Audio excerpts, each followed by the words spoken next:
Okay, these were some of the things I did to lower my um, unhealthy cholesterol, and it raised my healthy cholesterol some. I still have to take one cholesterol pill, but at one point they was talking about doubling the medication, and before my back issue happened, they were actually talking about possibly reducing my dose. So it went from possibly having to double it or put me on a, a stronger medication. Um, which actually, this, the atorvastatin was a doubling of the simvastatin because they could keep me on the same dose and I would have less, instead of doubling the simvastatin and get the same results, same or similar.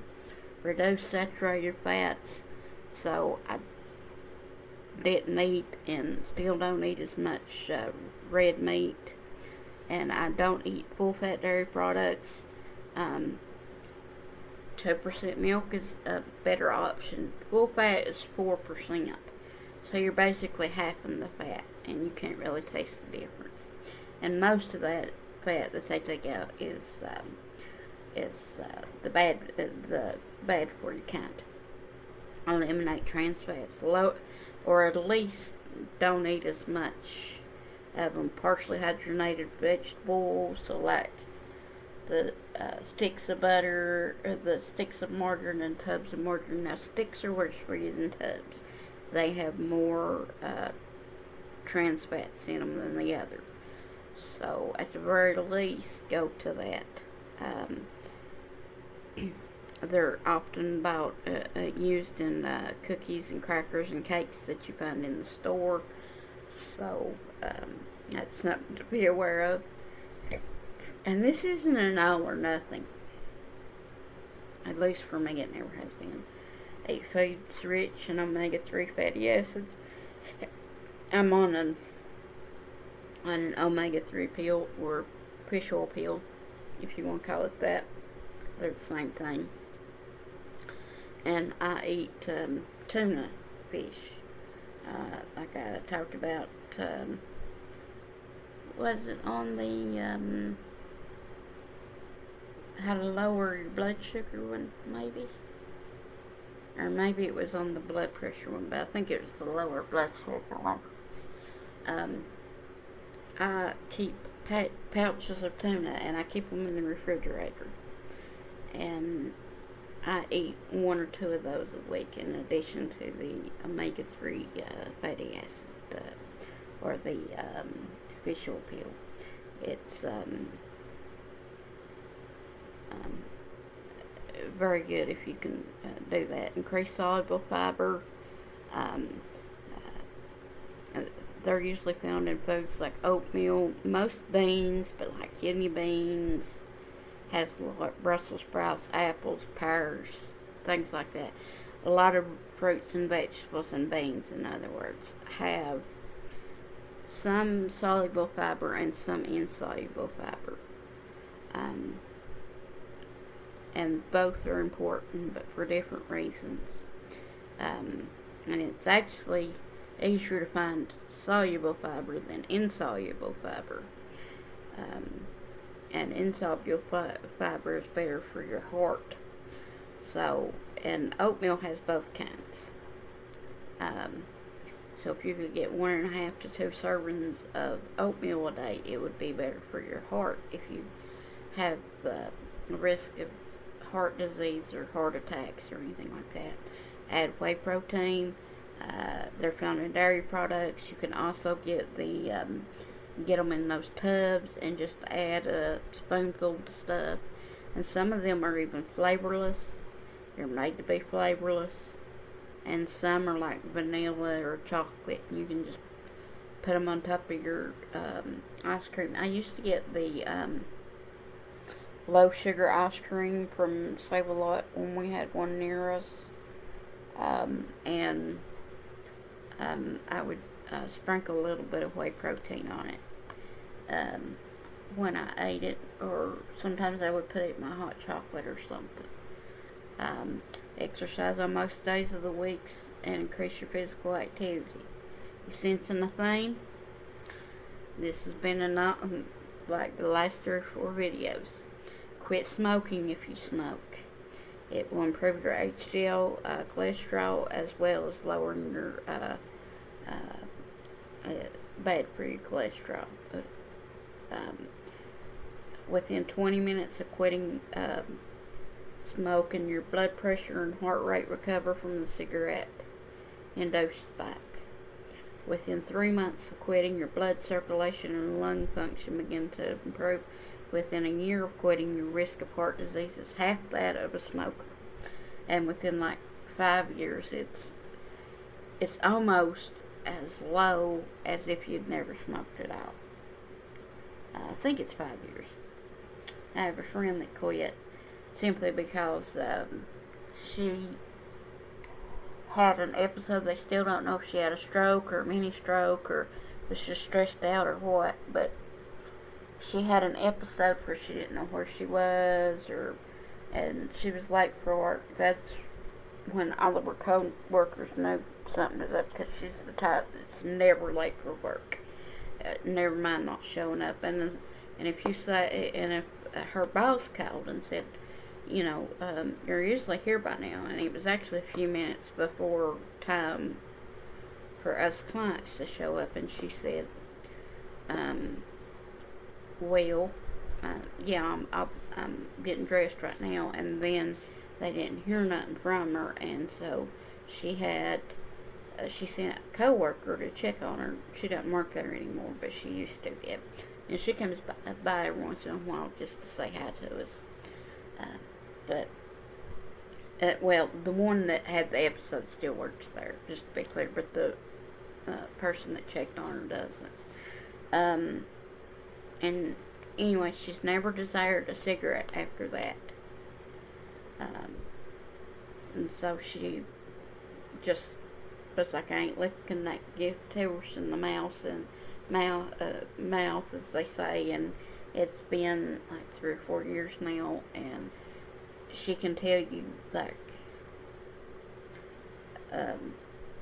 all the different benefits after so long. It lowers to this, and your risk factor for this lowers to this, and all that. And at this year, it's almost the same as if you've never smoked at all. If you even carry a few extra pounds of weight, that will you will have higher cholesterol levels. So if you can lose even 5 to 10% of your body weight. So just to give you an idea, if you're 200 pounds, we'll say, 5% is 10 pounds. 10% is 20 pounds. And you don't even lose it in like a week, okay? Get those thoughts out of your head. We're talking half a pound to 2 pounds a week, okay? But in a month or two, you'll see benefits to that, and you keep going. But that's where you get your most benefits, the first 5 to 10%. But just it's diminishing returns, but it still adds up. Like when I had lost a third of my body weight, and I was at high enough weight to be able to do that. And also, please be aware of one eating disorder can turn into another if you have eating disorders, if you've been diagnosed with one or suspect you have one. So don't limit food.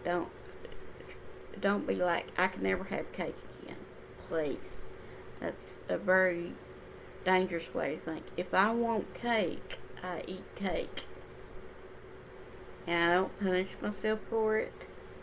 Now, I'm not saying I don't maybe incidentally exercise a little bit more the next day. Or my best friend, she used to just eat normal after she gained a few pounds at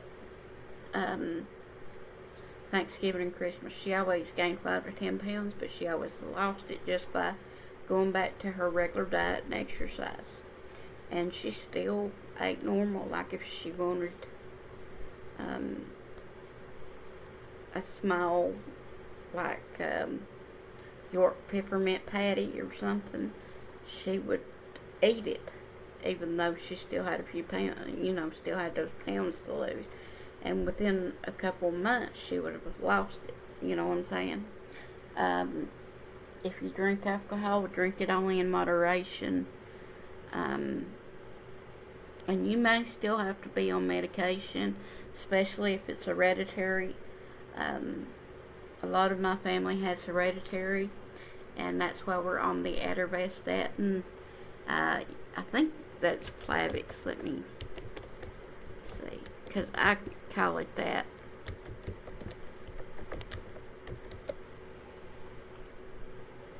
It's called Lipitor, my bad. Some of my family's on Plavix, I'm on Lipitor. And they was thinking about having to put me on Plavix, but anyway, and that is, a lot of people that are on it because they have genetic factors, and I for sure have genetic factors, or at least a lot of my family members do, on both sides of the family. So, more than likely I do too. But I'll be close kid folks. You know what I'm saying? So, anyway, but it's like 1 a.m., after 1 a.m., so that's why I'm yawning. So this will probably be my last video, and I've still got one about triglycerides I'm going to do. But if you'll notice, these are the same, and basically the same advice. That's the wonderful thing about it. If you just do these things, and don't go all out, especially if you've tried that before. That was one of the things that always flubbed me up too. If you're eating 300 and drinking 300 grams of carbs a day, don't try and go down to 30. Go down to 200 grams or 150 grams. And then after a week or two, after you've gotten used to that, go down a little bit more. And here's the thing. Sometimes I even go above the 40%. Like if it's somebody's birthday or something. And mine is for health reasons. I have PCOS, so I have to do this. It's very important. Not just for weight, but for I'm at a higher risk of stroke and such as even somebody with that's else that's the same weight as me. But if I get the closer you are to your normal weight, you still have a slightly higher risk for a lot of the risk factors of stroke and heart attacks and such, but it's almost what it is for people without PCOS. So that's why I do this. But I may actually wait till tomorrow to upload these, but it won't affect you because I scheduled these ahead of time. I think I'm into mid-August now. Trying to get to the end of August though, because it starts getting brutally hot now that it's technically into July, but it's way worse by the mid-July. That's when it's at its peak, but it's already getting close to peak because it's almost 1:30 a.m. and it's still in the 70s. So, but like, probably till late August, early September, it'll be like this. But, anyway, hope you have a wonderful rest of your day. Bye.